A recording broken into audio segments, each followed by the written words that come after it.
Ang susunod na programa ay rated PG. Ito ay nangangailangan ng patnubay at gabay ng magulang para sa mga batang manonood.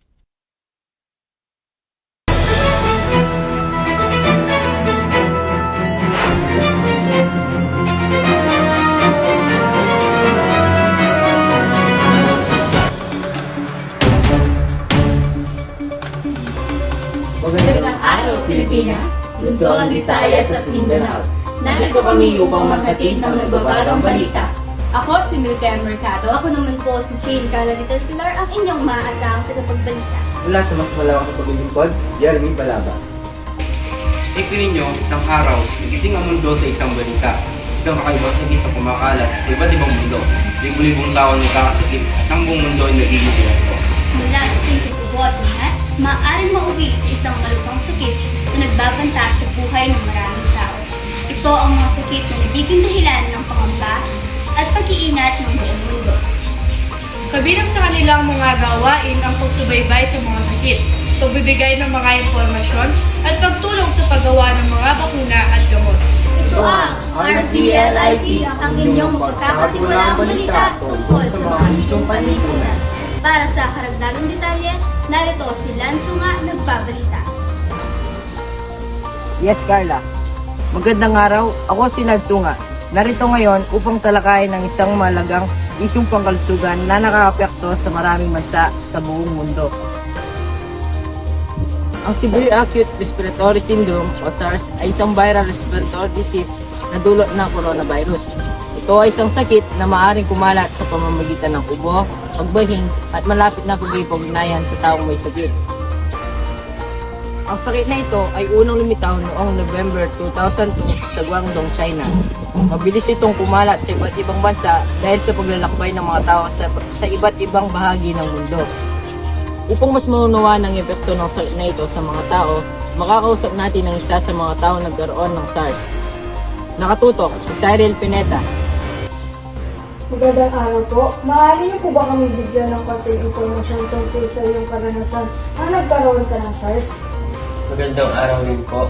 Noong nagkaroon ako ng SARS, nakaranas ako ng matinding lagnat, hirap sa paghinga, at matinding pagkapagod. Simula ay akala ko simpleng tangkap lamang ito. Ano po ang ginawa niyo nung lumala ang iyong nararamdaman? Agad po ako nagpunta sa ospital upang magpatingin sa doktor.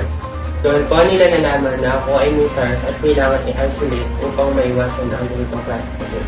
Ano po ang masasabi niyo sa mga tao upang maiwasan ang pagkakaroon ng ganitong sakit? Napakahalaga po yung pagpapanatili ng kalikasan, pagsuot ng mask kung kinakailangan, at pag-iingat ng kalusugan upang maiwasan ang ganitong klase ng sakit. Maraming salamat sa ating field reporter at sa panayam na iyon. Isa pang sakit na nagbibanta sa kalusugan ng maraming tao ay ang bird flu o avian influenza. Ang bird flu ay isang sakit na nagmula sa mga ibon at maaaring makahawa sa mga tao kapag nagkaroon ng direktang contact sa infected ng ibon. Muli, nakatutok si Lanzo nga. Ang bird flu ay isang uri ng influenza virus na karaniwang matatagpuan sa mga ibon.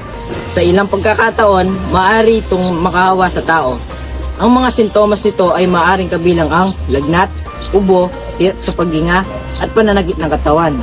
Upang malaman ang karanasan ng isang taong nagkaroon ng sakit na ito, narito ang aming panayam. Nakatutok, Janine Nowarin. Magandang araw po. Maaari niyo po bang ibahagi kung paano niyo nakuha ang sakit na bird flu? Magandang araw din po. Nakuha ko po ang sakit nito katapos magalaga ng mga manok sa aming bakuna. Sa kalaunan ay may sakit pala. Ano po ang mga sintomas na inyong naranasan? Nagkaroon po ako ng matinding pagbubo, mataas na lagnat at hirap sa paghinga. Ano po ang inyong masasabi sa mga tao na nag-aalaga ng mga hayop tulad ng manok o ibon?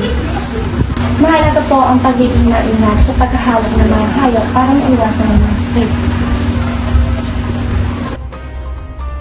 Dok, maaari po ba ninyong ipaliwanag kung bakit mahalagang malaman ng mga tao tungkol sa mga nakakawang sakit tulad ng SARS at bird flu?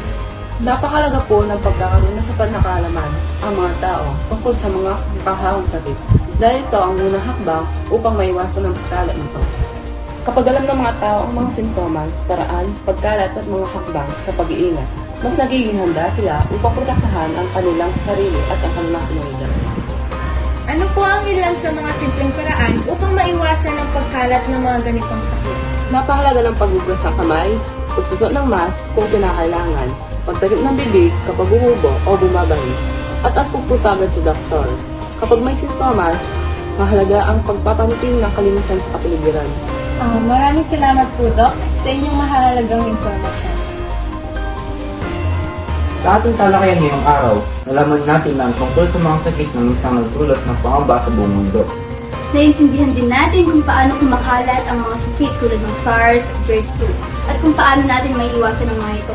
Mahalagang tandaan na ang kaalaman, pag-iingat, at kooperasyon ng bawat isa ay malaking tulong upang mapanatili ang kalusugan ng ating komunidad.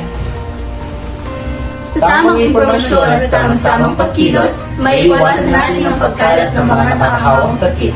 Muli, kami ang inyong mga tagapagbalita na naghahatid ng mahalagang impormasyon tungkol sa isyong pangkalusugan. Muli, ako si Milka Mercado. Ako naman po, si Jane Carla T. Del Pilar, ang inyong maasahang tagapagbalita. Mula sa mas malawak na paglilingkod, Jeremy Balaba. Ito ang RZLIP, nakatutok 24 oras.